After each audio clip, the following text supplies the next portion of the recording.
Hello friends, आज मैं आपके साथ पॉलिटिकल साइंस का एक और टॉपिक लेके आया हूँ और टॉपिक का नाम है importance of Austen's theory of sovereignty. शुरू करने से पहले बता दूं कि चैप्टर का नाम है सॉवरेनिटी और इस चैप्टर के सारे लिंक्स आपको इस वीडियो के डिस्क्रिप्शन में मिल जाएंगे। चलिए शुरू करते हैं। The importance of Austen's legal theory of sovereignty can be divided under the following headings. ठीक है, फर्स्ट आ जाता है state is only source of law.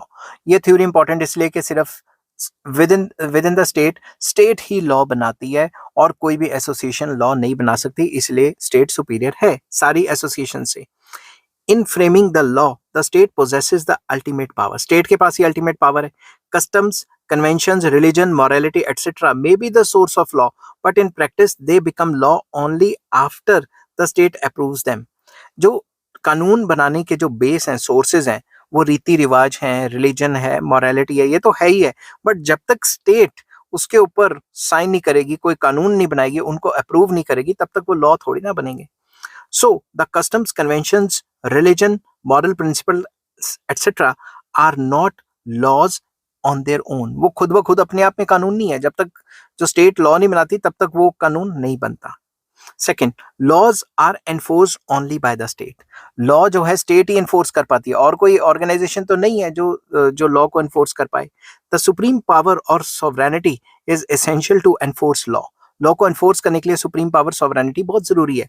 There is no doubt that the laws are embodiment of collective will and are motivated by feelings of general welfare.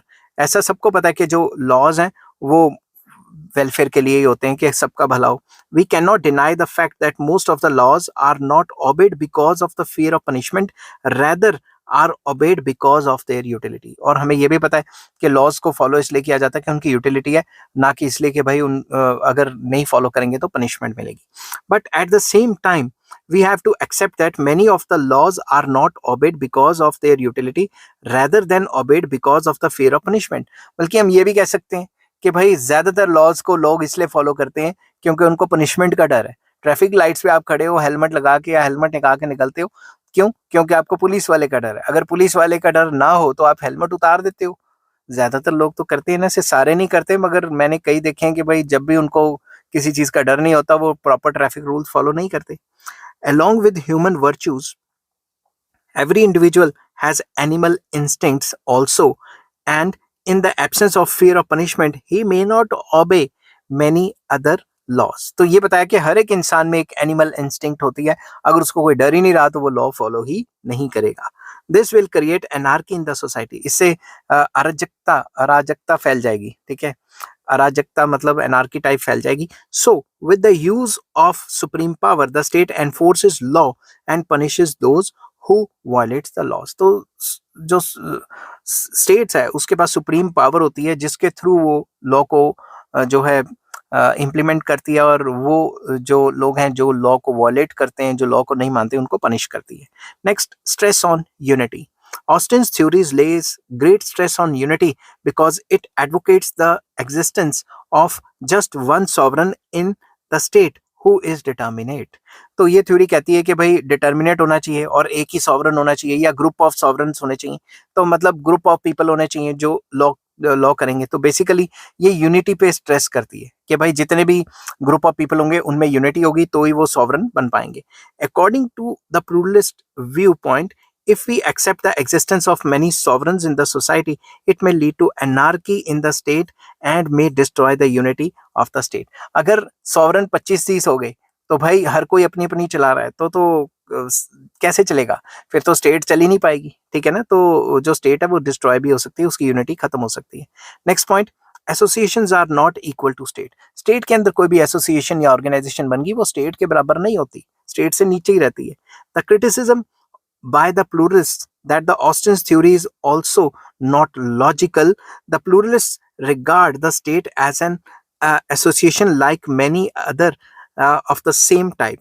तो जो pluralists थे उनका ये मानना था कि जैसे स्टेट एक एसोसिएशन है वैसे जितनी भी एसोसिएशंस है उनमें भी पावर्स होती हैं। ठीक है, बट ऐसा नहीं होता। But to equate the state with other associations is to do injustice to it. अगर स्टेट को बाकी एसोसिएशन से मिलाएंगे तो स्टेट के साथ तो इनजस्टिस हो गया ना। अब किसी लेबर यूनियन को गवर्नमेंट ऑफ इंडिया के साथ, स्टेट के साथ मिलाएंगे तो वो थोड़ा इनजस्टिस सा हो गया ना। या फिर कोई बैंकों की यूनियन है उसको स्टेट की एसोसिएशन जो स्टेट है पूरी की पूरी उसके साथ कंपेयर करेंगे तो थोड़ा इनजस्टिस हो गया ना. The state is in fact far superior of other associations which receive and executes the orders of the state. तो जो स्टेट है वो एक फार बेटर एसोसिएशन मानी जाती है और उससे ऊपर कोई एसोसिएशन नहीं होती.